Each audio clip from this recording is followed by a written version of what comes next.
Muchas gracias, Isabel, y gracias a todos los amigos de Merindia. Voy a usar el lenguaje inclusivo contra lo que la Real Academia de la Lengua Española señala, y en un lenguaje inclusivo más allá de lo binario, del varón-mujer, para incluir la diversidad sexual, porque es una de las tareas pendientes de las teologías liberadoras. El tema que me han propuesto reflexionar ante ustedes, y siento cierto temor y temblor porque están abuelos y abuelas a quienes admiro desde hace muchos años, no solo por su reflexión teológica, sino por su compromiso con los excluidos de muchos privilegios en las sociedades latinoamericanas. Y también porque hay una nueva generación aquí presente que están haciendo una teología distinta desde sus propias realidades laicales, sociales, populares, interdisciplinares. Entonces, lo que yo me atrevería a decir aquí, además, después de escuchar a Ivonne, pues soy un varón, mestizo, profesor de universidad, entonces, bueno, en cierto modo, parte de esa herencia patriarcal, pero también, al mismo tiempo, formado en su primera formación teológica por la Teología de la Liberación, y 50 años después, ahora que estamos haciendo este recorrido, retrospectiva, la propuesta de decir qué sigue, que yo quisiera apostar aquí por una hermenéutica de la continuidad, a diferencia un poco de Ivonne Guevara, que ha hablado más de la hermenéutica de la ruptura, Gracias, porque me parece que hay que encontrar los puntos de quiebre y señalarlos, pero también digamos, la herencia de nuestros ancestres espirituales en la fe. En este sentido, yo quiero plantear en mis 20 minutos que tengo, si es que todavía seguimos con el plan original, dos ejes que me parecen ser fundamentales para hablar de la praxis de la liberación. Yo me atrevería a nombrarla de otro modo también, un poco en ese sentido coincido con Ivonne Guevara. Praxis de las resistencias, praxis de sobrevivencia, porque estamos en medio de una distopía global. No hay más utopía. No hay más utopía social, política y económica como hace 50 años, cuando se hablaba de derrotar al capitalismo, cuando se hablaba de instaurar una nueva sociedad sin clases, por medio de diferentes proyectos sociopolíticos, históricos.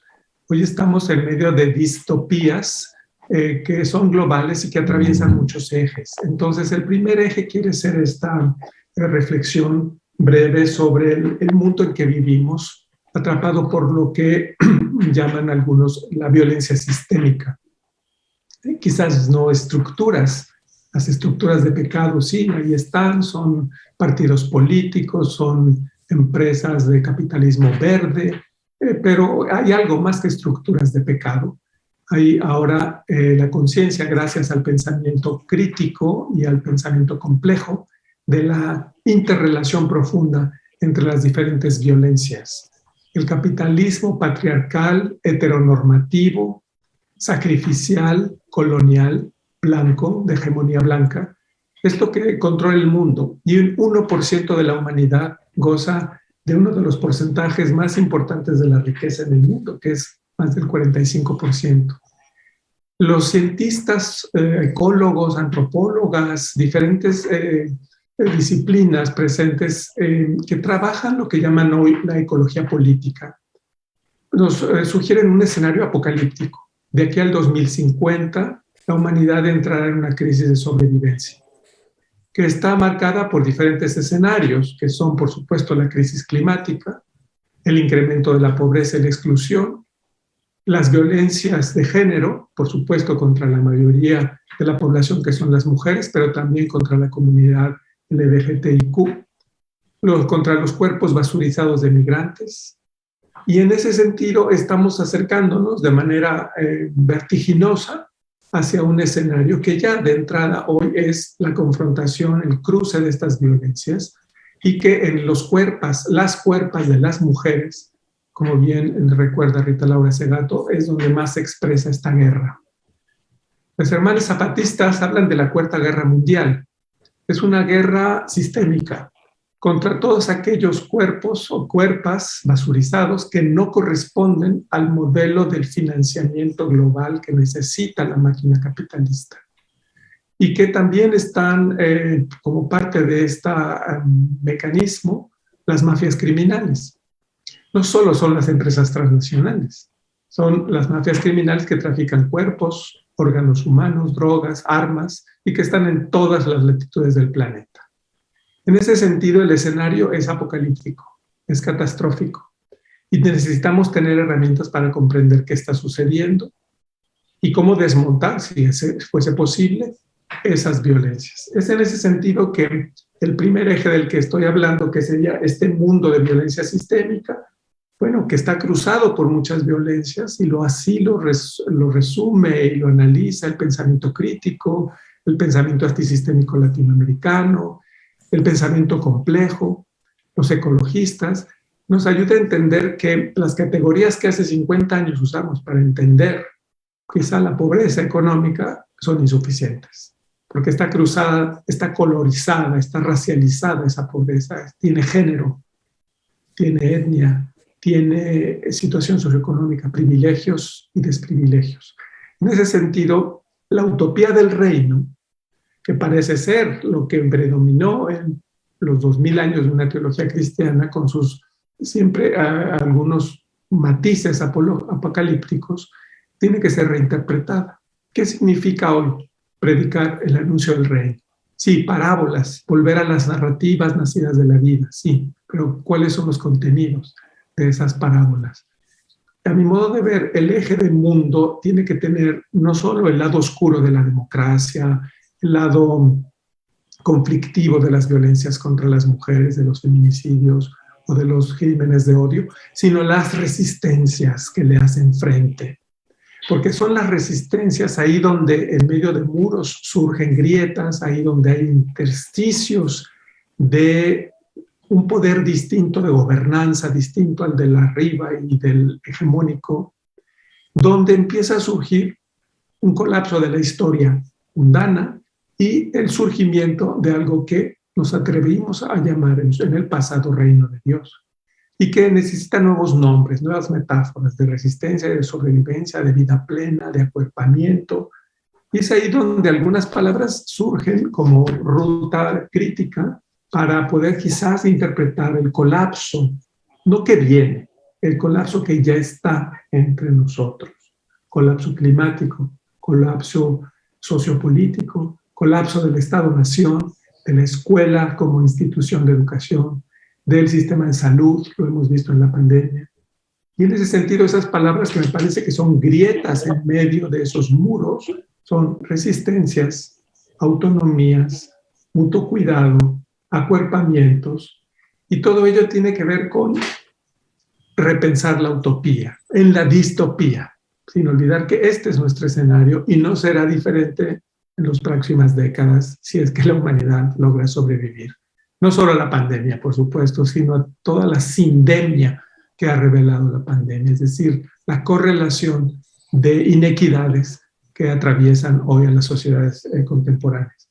Este primer eje me parece que de algún modo nos ayuda a captar lo otro, que sería, bueno, ¿y cuál es el lugar? Y tiene que ver esto con las preguntas que surgían en conversatorios pasados. El lugar de las iglesias, de las comunidades de sobrevivientes, como a mí me gusta mejor llamar a las iglesias, de comunidades mesiánicas, si ustedes quieren, pero quitándole todo el tono triunfalista. La institución creo que pasa a segundo plano. Las instituciones, y algunas preguntas decían, ¿y dónde está la iglesia institucional? Poco importa en la urgencia de lo que estamos haciendo, de lo que estamos enfrentando.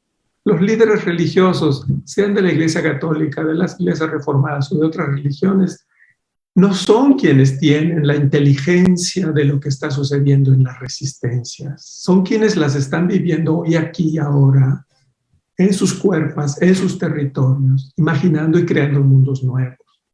Las instituciones tienen un poder relativo. Les hemos dado demasiado poder a las jerarquías académicas, religiosas, empresariales y demás. Tienen poder, por supuesto, porque controlan decisiones institucionales.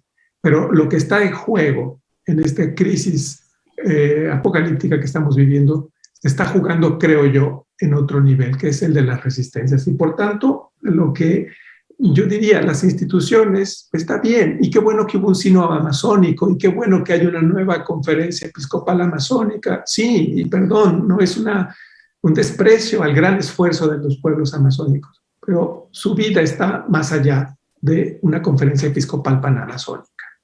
Sus resistencias también, su dignidad y espiritualidad, su digna rabia, como dirían los mayas en el sur de México, los pueblos mayas. En ese sentido, me parece que la pregunta por las instituciones tiene relevancia, pero no es lo esencial. Lo esencial estaría en cómo recuperamos la sinodalidad, ¿sí? Como ese camino de discipulado, de seguimiento, en el sentido de una horizontalidad del acuerpamiento del Mesías Jesús y con el Mesías Jesús. Pero esa sinodalidad tiene que ser capacidad de escucha exquisita del otro, de la otra, del otro, precisamente en aquello en que no coincide conmigo, en aquello en que es distinto. Y por esa razón, la capacidad de escucha nos abre una perspectiva realmente de conversión no solo en sentido moral o psicológico, sino epistémico. Eso quiere decir que una escucha atenta a las razones y sin razones de los otros. Y por esta razón, una sinodalidad sin escucha, sin tomar en cuenta la verdad del otro, su acercamiento a lo que es real, a lo que es la verdad, a lo que es el amor, a lo que es el perdón, es fundamental en estas comunidades que se sitúan en las márgenes del capitalismo patriarcal heteronormativo, en las márgenes de las academias, en las márgenes de las iglesias institucionales.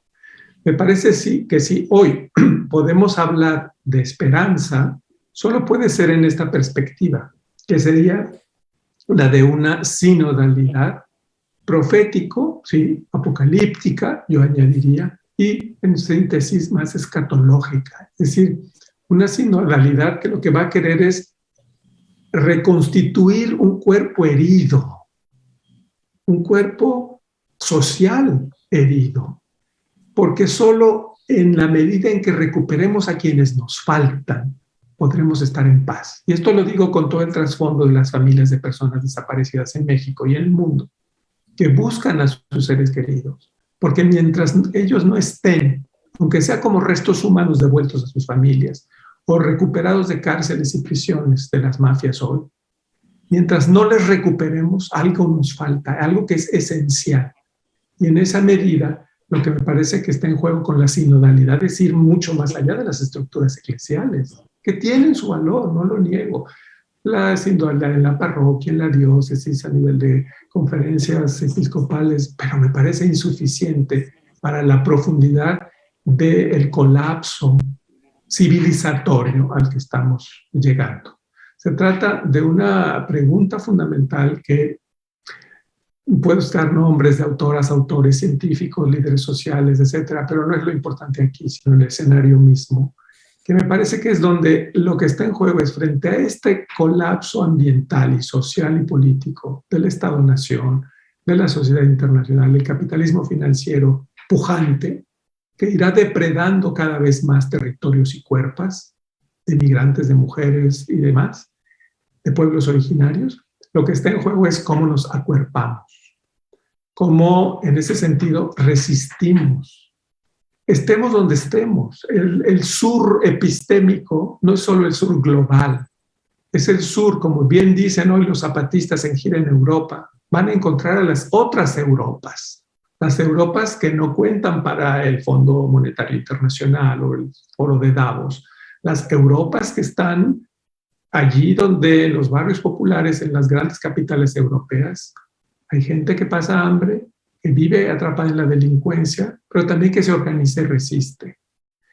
Es decir, el sur epistémico, el sur global, el sur de los pobres excluidos, de las cuerpas vulneradas, de las mujeres en resistencia, de los pueblos originarios también en defensa de sus territorios, está en muchas latitudes. Y lo que cada uno de nosotros, me parece, está invitado a vivir en esta manera de entender la praxis como una acción transformadora de un entorno de muerte, hoy nos invita a tener, sí, por supuesto, nuevas herramientas analíticas, y por eso que al menos pensamiento complejo y pensamiento crítico son necesarios, pero sobre todo prácticas concretas de acuerpamiento, de comunidades en resistencia, de comunidades que tengan esa habilidad y esa sabiduría ancestral en muchos de los casos, pero actualizada hoy por nuevas generaciones, como es el caso de pueblos indígenas, pueblos originarios. Se trata, a mi modo de ver, de recuperar entonces la sinodalidad como un proceso que solo puede surgir en las márgenes de la historia violenta. Gracias a las personas, varones, mujeres, hombres, mujeres y quimeras, como queramos llamarles cada quien, para que desde donde estamos ubicados, en algún punto de violencia hegemónica, sea patriarcal, racista, colonial, de género, etcétera, podamos recrear el mundo desde nuestros cuerpos liberales. Y en ese sentido, la liberación adquiere una actualidad importante, pero con una lente que la radicaliza aún más. Es como un crisol lo que hoy estamos viviendo. Y la liberación, que es el anhelo de la teología latinoamericana de esa cepa hace 50 años, que era lograr la dignidad y vida plena y justa para todos, especialmente para los pobres y empezando desde los pobres, hoy tiene que tener muchos otros rostros. ¿Cómo poder hablar de sinodalidad cuando en nuestras comunidades de base o en nuestros grupos de discusión teológica aceptamos o no aceptamos cuerpos diferentes de mujeres con sus propios lenguajes, de comunidad LGBTI con su propia narrativa, de pueblos migrantes con sus propias historias de dignidad y de lucha, con sus sueños y sus heridas? Porque me parece que la sinodalidad solo puede ser posible en la medida en que conectamos lo vulnerable con lo vulnerable. Sinodalidad, hacer camino juntos, no es desde el discurso del poder, sino es de un corazón herido, desde un corazón en proceso de sanación que conecta con otros. Y en ese sentido, la sinodalidad solo es posible cuando hay vulnerabilidad compartida. De otro modo, seguiremos reproduciendo las estructuras violentas. Y aquí solo el pequeño enfoque de imitación, de precisamente rivalidad mimética, lo que tenemos que detener en nuestras propias cuerpas, nuestros propios cuerpos vulnerables y vulnerados, es precisamente el mecanismo de reproducción del odio, de la reciprocidad violenta, del resentimiento. Y desde allí entonces lo que surge es una capacidad de no solo empatía, por supuesto que hay una dimensión de empatía, sino de mutuo cuidado para hacernos florecer juntos como personas y como comunidades. Y así entonces, familias de desaparecidos, pueblos originarios, pueblos migrantes, comunidad LGBT, nos podemos encontrar desde una perspectiva nueva, que es la de hacer camino juntos. Pero desde donde estamos parados, que es la resistencia, la digna rabia, la búsqueda de justicia, por supuesto, y equidad, pero sin desconocer que es en nuestras heridas desde donde puede surgir la capacidad de conectarnos con otros. En este sentido, estos dos ejes que he planteado de manera muy esquemática, por un lado, el eje del mundo de la violencia sistémica, con todo lo que apuntaría a la distopía que vivimos hoy. El reino tiene que ser repensado como una manera distinta de habitar la distopía en cuerpos y territorios específicos de autonomías y de resistencias. Y por otro lado, el eje más antropológico de nuestra comunidad de vida, pero solo, como bien lo recuerda la teoría feminista más reciente de Judith Butler, Rita Laura Segato y tantas más, a Sayak Valencia en Tijuana, lo que está en juego es que podamos recuperar nuestra capacidad del mutuo cuidado y en este sentido del acuerpamiento, de las luchas sociopolíticas donde los cuerpos se importan. ¿Y qué cuerpos importan? Los que son basurizados por el sistema. En ese sentido, hay un aliado en el Papa Francisco, por supuesto, en ciertos temas, no en todos. Es un aliado en temas ecológicos, por supuesto, es un aliado en temas digamos ahora, de estructuras eclesiales. Pero como bien decía Ivonne, y si bien la entendí, yo estaría en esa línea, la presencia de las mujeres en la institución eclesial todavía deja mucho que desear. No basta nombrar en un dicasterio a algunas mujeres. No basta tampoco ponerle rostro femenino a mujeres que tienen en el fondo una mente clerical. Lo que hace falta son prácticas nuevas, y en eso coincido totalmente con Ivonne Guevara, que surjan de los cuerpos vulnerados, de las cuerpas vulneradas y empoderadas por este mutuo acompañamiento. Porque de lo que se trata, creo yo, a fin de cuentas, y con esto voy cerrando, porque son solo 20 minutos para poder dialogar, que es lo más sabroso de estos semilleros. Estos acuerpamientos solo serán posibles en la medida en que logremos salir de nuestros discursos y prácticas hegemónicas, de la narrativa, de la docencia, del liderazgo eclesial, del privilegio masculino y patriarcal. Y en ese sentido, desde una nueva práctica de sinodalidad, pero en este sentido sociopolítico, desde las márgenes de la historia, entonces sí, las instituciones tendrán algo que decir. Si están acaso inspiradas por una verdadera experiencia de encarnación. Con eso cierro.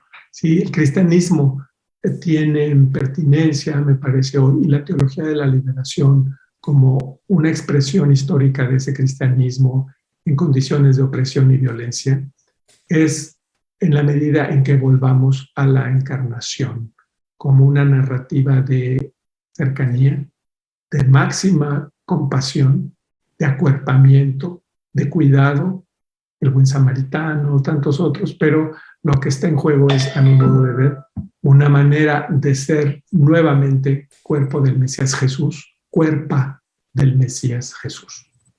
Gracias, hasta aquí y mejor la conversación. Bueno, ahora tengamos en cuenta, tengamos preparada la hojita, por favor, con el fibrón, una hojita y la palabra que exprese lo que no puede faltar.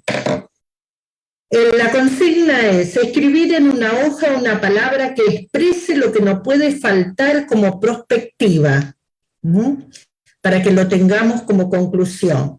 Y ahora damos el momento a Rosario Hermano para la conclusión final y ella presentará a quien nos va a decir unas palabras.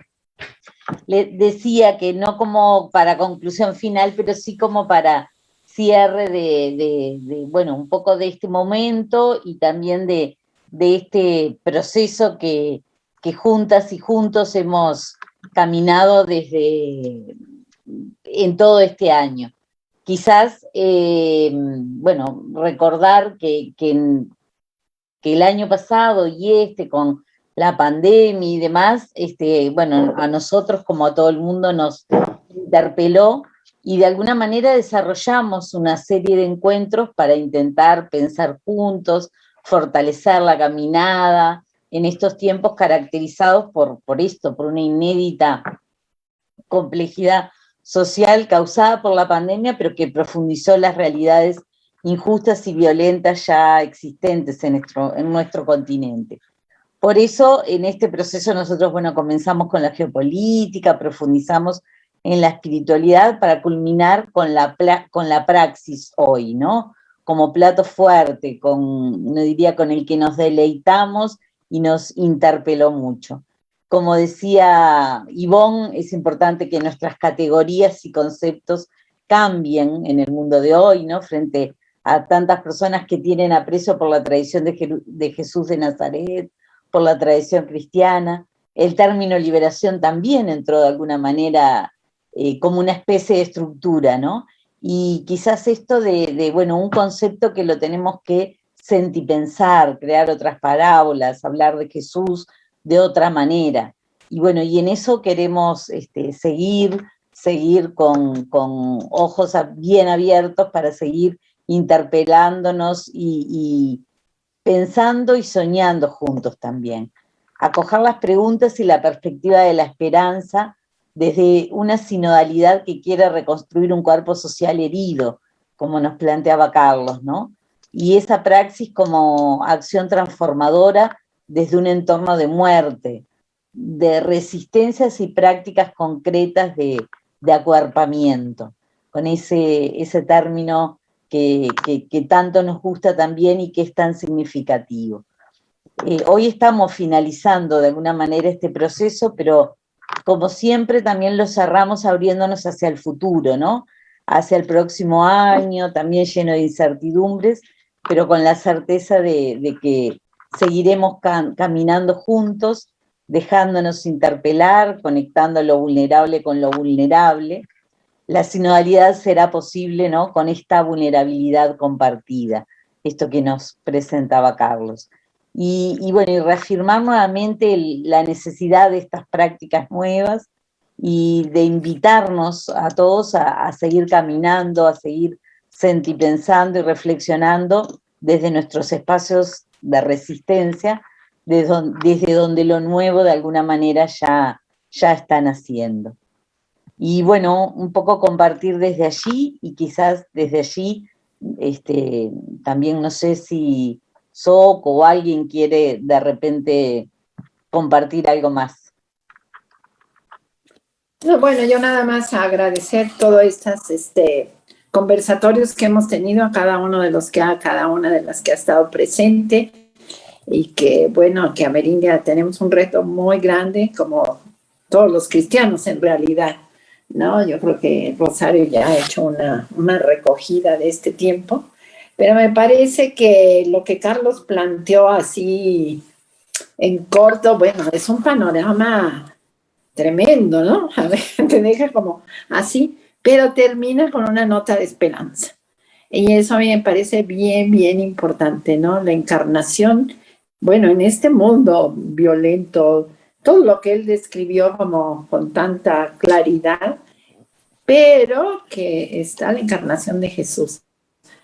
Y bueno, ¿cómo tenemos que hacer hoy? Todo está replanteándose, pero en el fondo hay esa adhesión a creer, ¿no? Y a vivir en la esperanza de que hay grietas que plantean lo nuevo. Y yo me quedo con eso, como para seguir caminando, decir, caminemos en esperanza, actuando, pues claro que sí, modificando, relanzando, reubicándonos. Como dijo él, habemos unos abuelos, ¿no? Ya como que no nos quedará mucho tiempo, pero siempre está, como decir, un llamado nuevamente a la radicalidad en ese seguimiento y en esa encarnación. Entonces, pues muchísimas gracias. En nombre de Amerindia. Bueno, si me permiten, antes de que se cierre, tengamos preparadita la hoja, y si podemos ponerla para que se pueda leer, la exhibimos, la dejamos un ratito para que pueda quedar en la filmación. La palabra que nos exprese.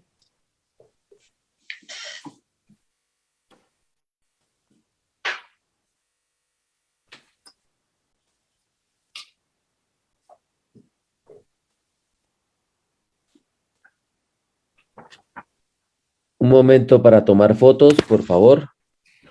Por las dudas, téngala ahí, sosténgala, sonría con su palabrita.